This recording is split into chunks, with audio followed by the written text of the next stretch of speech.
Hello, I'm here with Paul and James. Paul is the composer and music director of the Life and Mission Choir, and James is one of the soloists in Time for Jesus who are with us at Palm Sunday.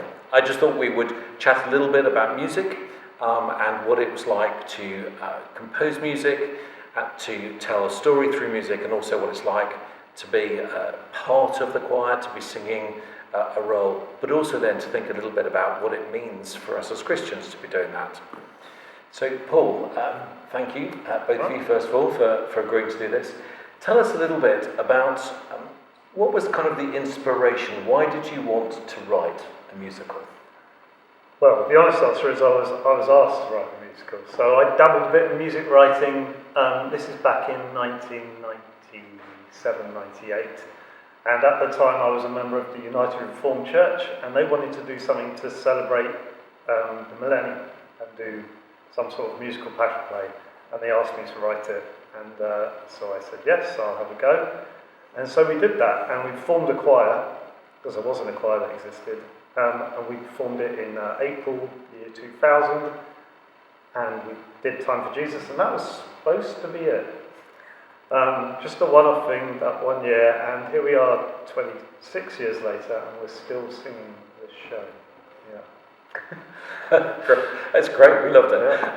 See, why this particular story, when there are so many other things that you might have told? Why this particular one? Because it's not an easy thing to have to do. So why did you want to write this particular one?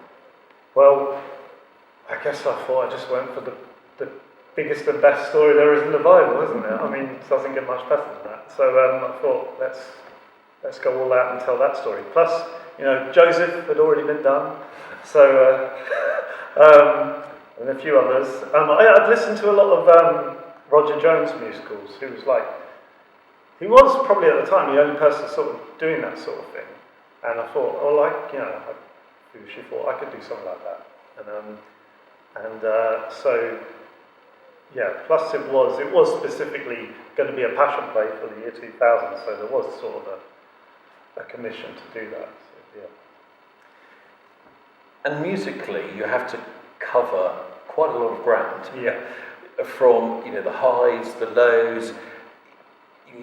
Putting a crucifixion into a musical must be really, really hard. So how does the music for you kind of come about? How do you work on the different musicality of the different bits of it to bring it all together? I'm trying. It's quite a long time ago, so but I do remember there being a theme about coming from the fact that it was the year 2000, so there was that felt like a big thing at the time, and time seemed to be an obvious theme.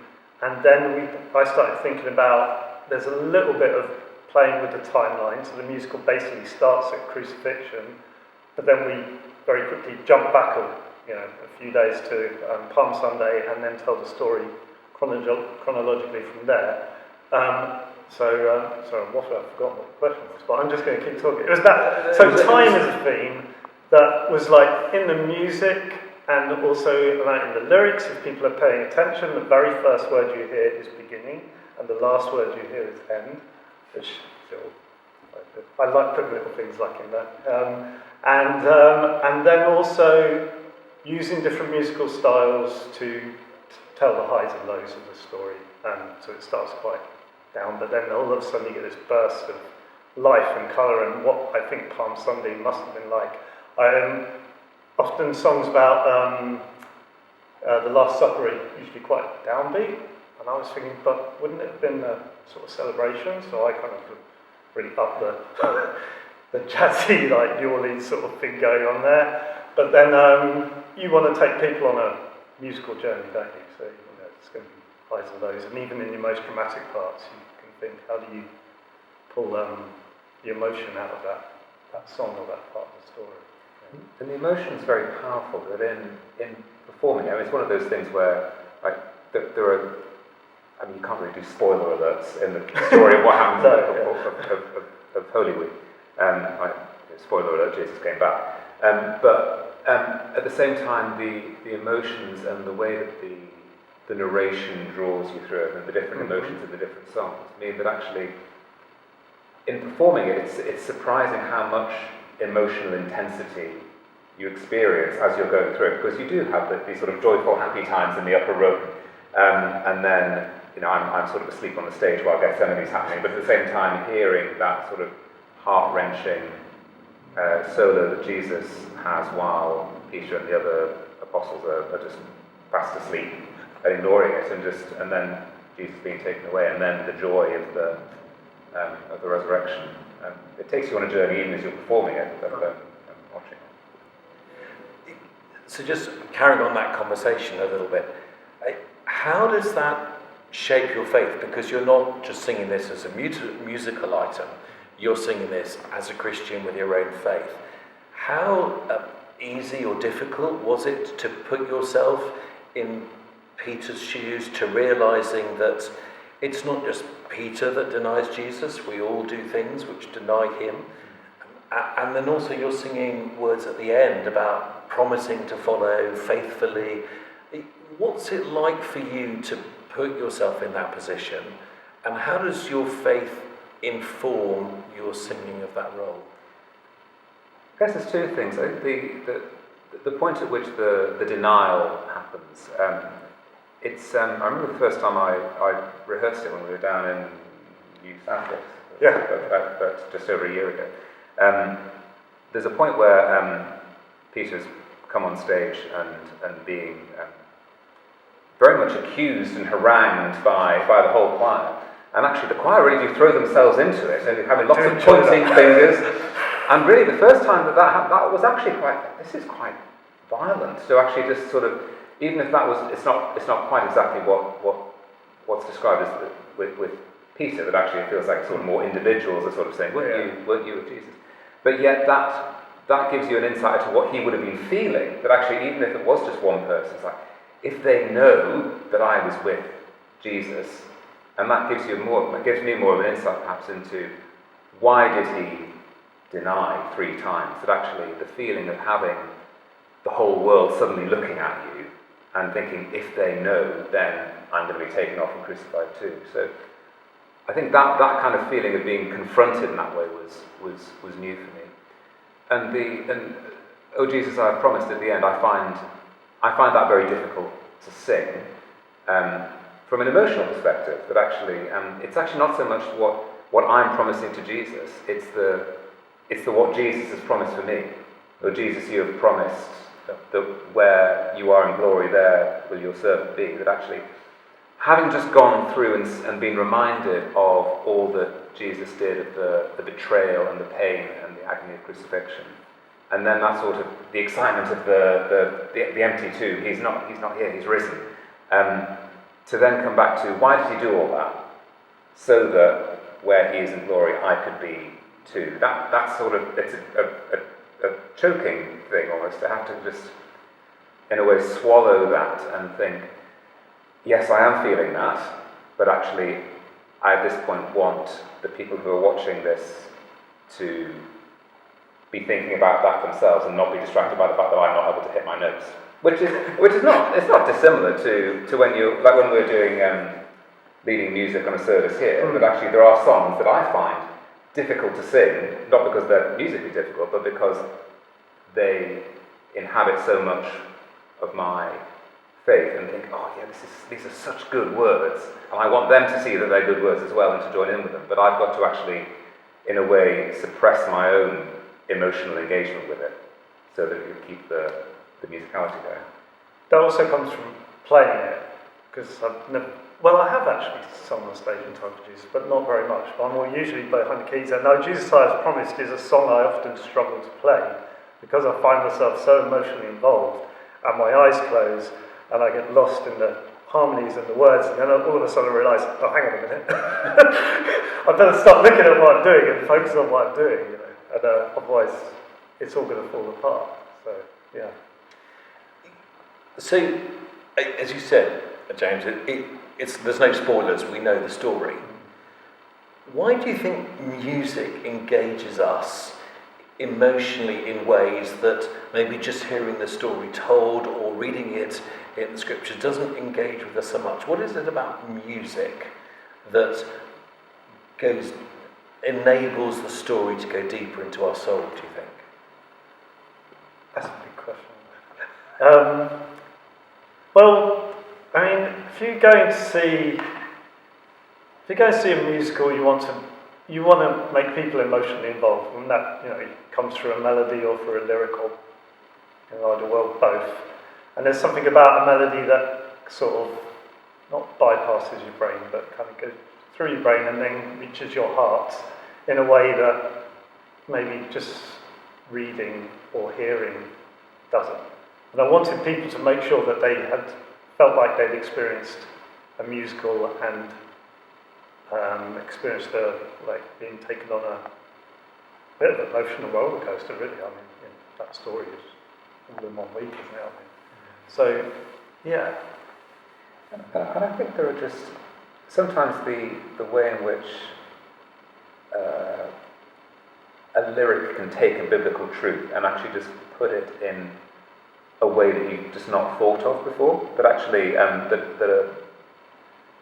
the Bible, Colossians, tells us to encourage each other with songs, hymns, with psalms, hymns, and songs from the Spirit. That actually, why is that? Because it is something that it does impact us. So the how is, I don't know, but some of the new songs that certainly we've started singing here, maybe over the last year or two, a song like City of Lights, His Glory and My Good, but actually there is nothing in that song which you wouldn't find in the Bible, but somehow the way in which it just develops that refrain that in all of the hard things that we go through, I know that He is working for His glory and my good.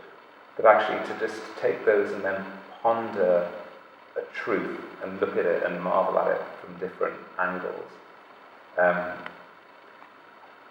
is something that just that mere words, mere Bible can't say that, but the words alone do in a different way.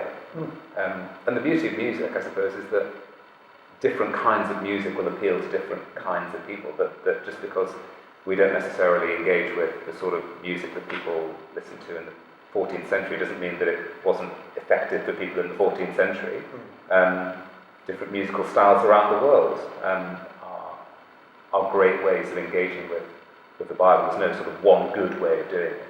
People are different. God makes us different.